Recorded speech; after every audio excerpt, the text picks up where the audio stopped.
Val came with a vision, and it was like something contagious, which we all caught, and I think that vision was very much from God.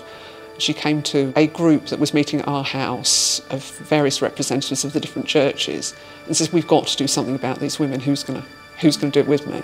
She was obedient to the promptings of God's Spirit in her heart, and we felt that too. It was a calling.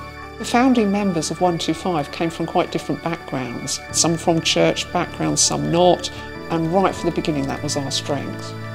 We would draw together with the one vision we shared to do the best we could for the women, to provide the best possible service, love, support, so that they knew that they were loved and cared for and not alone on the streets.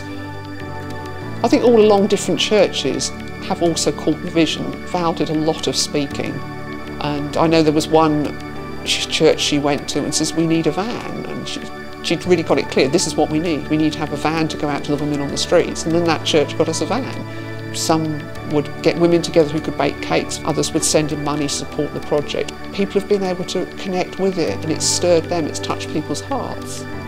I think the trust that the women have always shown in us has always been so humbling, really. With often sad things, but sometimes very beautiful things. And to meet another human being who shares so readily their vulnerability and brokenness, who has so very little, and yet they have so much to give.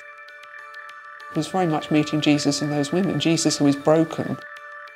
Some of them would like to hear stories of our families. They would ask those volunteers who had children, how's your children? They'd want to know about another life, being alongside the women and then being alongside us. It just changes you completely. You can't ever look at life in the same way again. I do know quite a few who have moved on with a lot of support from 125, and that is what's so heartening. Not being judgmental, being alongside women where they are, and then when they realise, I need to get out of this, that there is that help and support there.